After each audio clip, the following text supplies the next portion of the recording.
A man can lift heavy weights. A man can fight with his fists. A man can shout, threaten, rage, storm. But if he cannot control his emotions, he is already defeated. Because the battlefield of life is not one with muscles. It is not one with noise. It is not one with fire that burns uncontrollably. It is one with mastery. It is one with composure. It is one with the silence of a man who governs himself. The slave of his own emotions. Understand this. The man who cannot control himself is not free. He is a puppet, pulled by anger, dragged by lust, shaken by fear, manipulated by pride. He believes he is choosing, but in truth, every choice is being made for him by his impulses. And the enemy smiles, because nothing is easier to defeat than a man whose emotions lead him by the nose. Anger makes you blind. You've seen it. A man insulted, mocked, disrespected, and he explodes. His fists fly. His voice rises.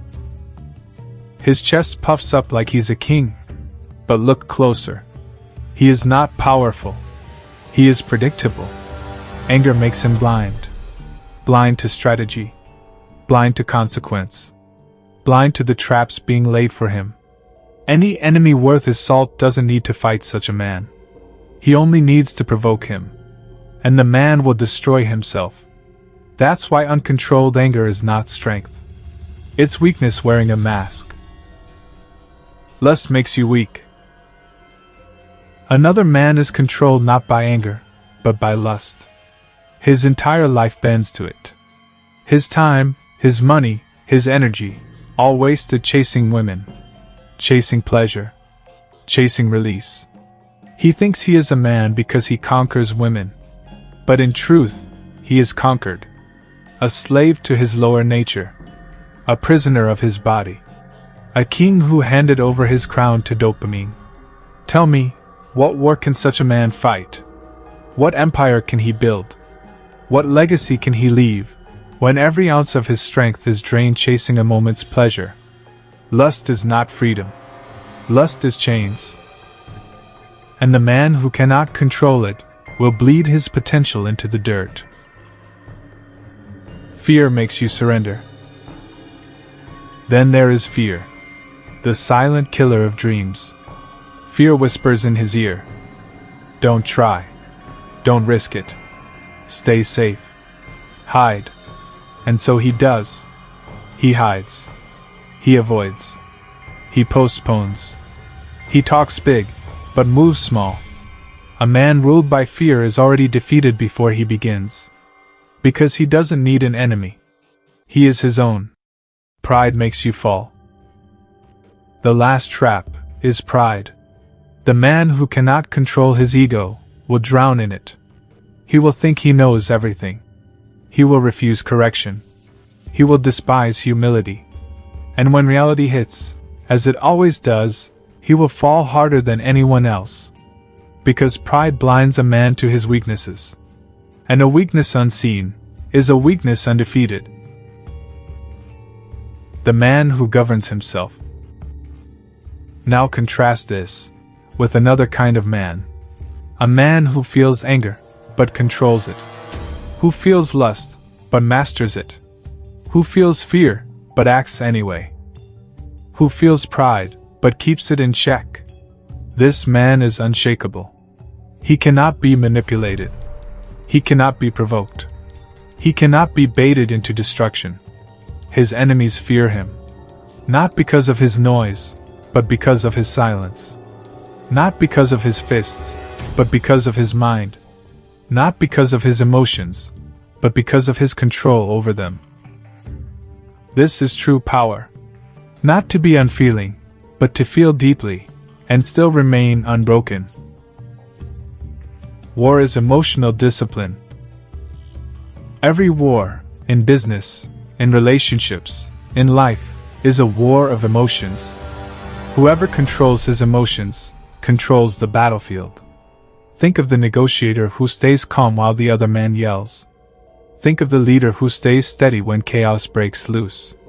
Think of the fighter who doesn't flinch, who doesn't react, who waits, and then strikes at the perfect moment. That is emotional mastery. That is victory. The man who cannot control himself cannot control anything. The man who masters himself can control everything. How to master your emotions.